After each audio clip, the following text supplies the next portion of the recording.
Bismillahirrahmanirrahim. Assalamualaikum warahmatullahi wabarakatuh.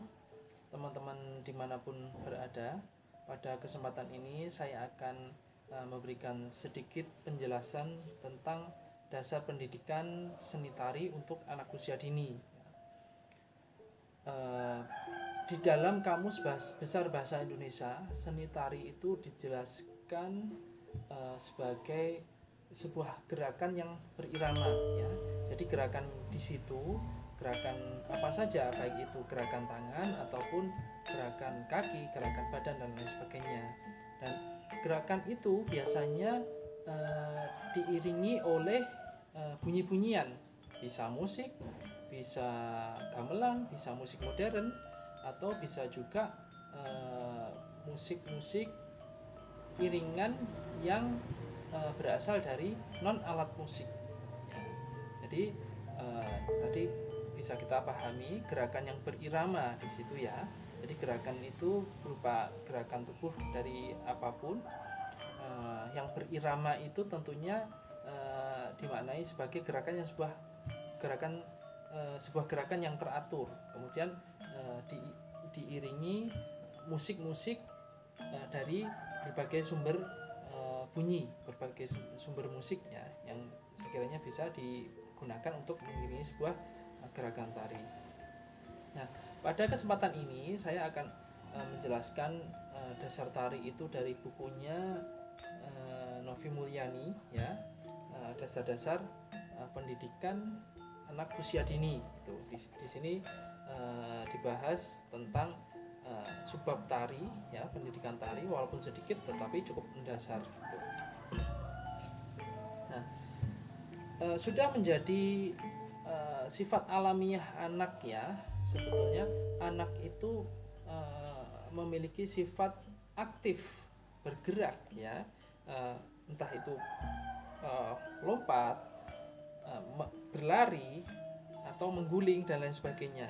Ini merupakan sebuah aktivitas yang sifatnya alamiah pada anak-anak, ya. Nah, dengan adanya gerakan ini, anak ini menandakan bahwa anak-anak itu sehat, ya. Secara fisik anak-anak sehat, makanya dia menunjukkan gerakan yang aktif, gitu. Nah, anak-anak ini memang suka dalam kegiatan yang dalam ranah fisik, ya, motorik, ya. Entah itu bermain kejar-kejaran, ya. Anak-anak senang untuk bergerak bebas, ya. Entah itu perang-perangan, ya, silat, ya. Biasanya suka itu bermain serodotan dan lain sebagainya. Nah, permainan-permainan seperti ini pada dasarnya ini membantu untuk menumbuh kembangkan motorik anak, ya. Nah, tugas guru sendiri itu yaitu mengawal, ya, ikut mengontrol gerakan-gerakan seperti ini, kegiatan seperti ini, supaya tertata dengan baik, ya, supaya dapat memberi manfaat bagi anak itu sendiri. Jadi anak melakukan aktivitas gerakan yang sedemikian bebas itu tetap kita kontrol, ya, tetap kita atur supaya tidak membahayakan, supaya berdampak positif bagi kehidupan anak, ya. Nah, ini menurut Strickland, ya, seharusnya para guru bisa mengontrol kegiatan atau gerakan mereka dengan menghubungkannya dengan musik, ya, dan menggunakan gerakan untuk mengungkapkan perasaan, pikiran, dan gagasan mereka. Jadi tugas guru di sini itu ikut mengawasi, ikut mengontrol gerakan-gerakan seperti itu, juga ikut mengoptimalkan juga, ya, tidak saja mengontrol tetapi juga ikut mengeksplorasi supaya anak itu dengan bergerak dia bisa menyesuaikan dengan ritme musik atau irama di dalam musik, ataupun gerakan-gerakan itu juga nanti ketika diarahkan ke dalam seni tari itu bisa mengungkapkan sebuah perasaan, pikiran atau gagasan mereka. Maka seni tari itu selain bermakna sebagai gerakan yang berirama yang biasanya diiringi musik, juga seni tari itu memiliki sebuah gagasan ya untuk mengungkapkan perasaan anak, untuk meluapkan pikirannya gitu. Ini yang penting di sini gitu ya. Jadi dengan menari anak itu tidak saja bergerak secara fisiknya, itu memang dampak efek yang dibangun dari fisiknya anak itu sehat, tetapi juga sekaligus untuk membantu anak itu untuk terbiasa mengungkapkan ekspresinya ya, perasaannya. Barangkali kalau dia susah untuk mengungkapkan secara verbal, barangkali dengan gerakan dia akan lebih jujur mengungkapkannya, seperti itu. Nah, maka dari itu seni tari itu merupakan salah satu solusi untuk memadai gerakan-gerakan fisik pada anak. Nah, di dalam melakukan gerakan, anak-anak khususnya untuk anak usia dini ini tentu pasti berbeda ya, satu sama lain. Sebab anak-anak itu kan imajinasinya tinggi. Misal anak itu suruh menirukan gerakan burung terbang, pasti anak satu dan yang lainnya si A, si B, si C pasti memiliki gerakan yang berbeda-beda, dan itu kita biarkan saja supaya mereka lebih terbiasa mengungkapkannya. Biarlah mereka menafsirkan atau menirukan gerakan burung terbang itu sesuai karakteristik masing-masing. Nah, dari sini ya tampak suatu proses bagaimana anak itu berimajinasi tidak saja dengan gerakan burung, tetapi imajinasinya anak itu juga hasil akumulasi juga dari pengalaman anak sehari-hari. Ya, jadi ketika anak itu menirukan gerakan burung, tidak saja burung yang gerakan burung saja di situ yang diungkapkan anak, tapi pasti juga dipengaruhi pengalamannya sehari-hari. Entah pengalaman itu didapat dari menonton televisi, mendengarkan cerita, atau pengalaman anak sehari-hari ya, itu ikut membantu membangun imajinasinya gitu. Nah, di dalam pembelajaran seni tari ini di sini dijelaskan bahwa anak tidak saja belajar tentang gerakan-gerakan tari saja ya, tetapi jauh dari itu ya. Dalam seni tari anak juga belajar bagaimana mengeksplorasi pengalaman yang ia punyai sehingga memungkinkan menemukan sesuatu yang menarik gitu.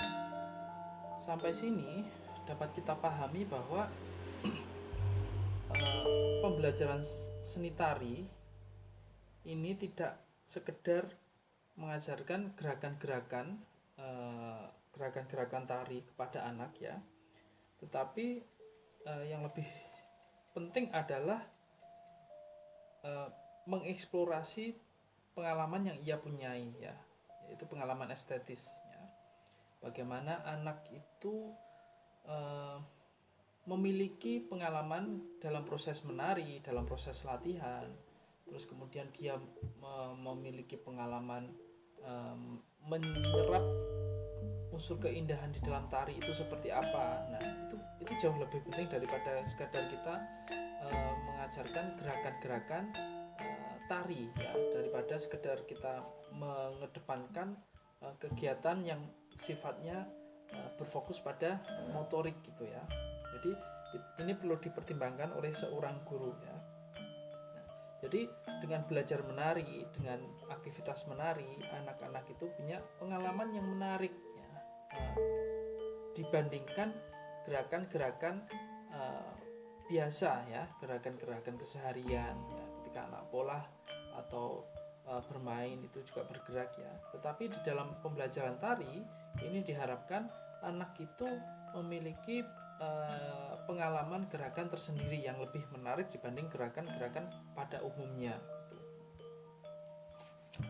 Nah, lebih lanjut di sini dijelaskan bahwa menurut Abdurrahman dan Rusliana ya, pendidikan seni tari berfungsi untuk memperhalus budi pekerti, sehingga sebagai warga masyarakat ya, dalam jangka panjang itu nantinya di samping kecerdasan dan pengetahuan yang diperoleh di bangku sekolah ya, mereka ditempa pula kepribadian dan sikapnya untuk dapat merasakan, menghargai nilai-nilai keindahan dari keseluruhan hidupnya ya.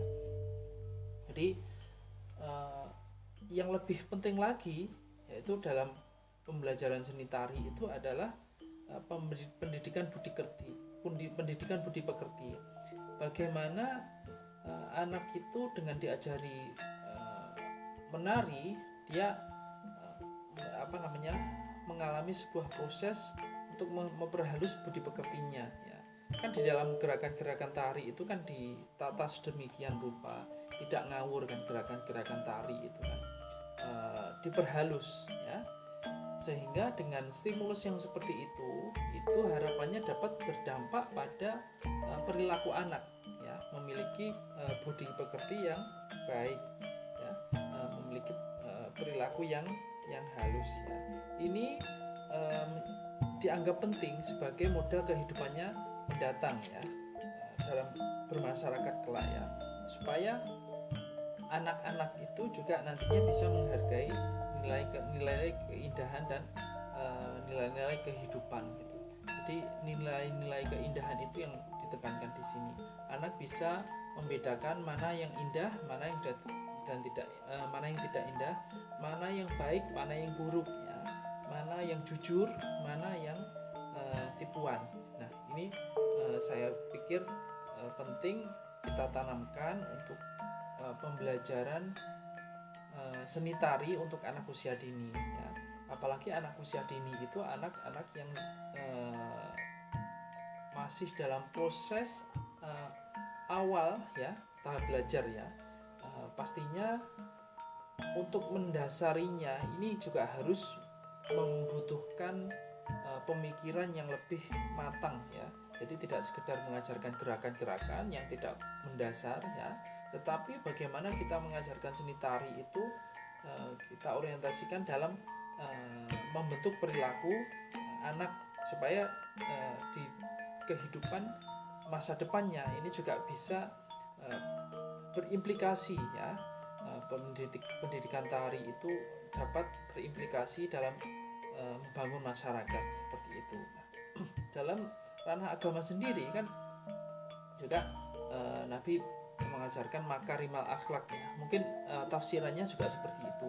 Jadi pendidikan tari itu juga bagian dari visi Kanjeng Nabi dalam memperbaiki akhlak, menyempurnakan akhlak manusia, dan itu bisa dibangun dari pendidikan sedini mungkin gitu. Sekian yang dapat saya sampaikan dari ulasan buku ini ya, mudah-mudahan bermanfaat. Sekian, assalamualaikum warahmatullahi wabarakatuh.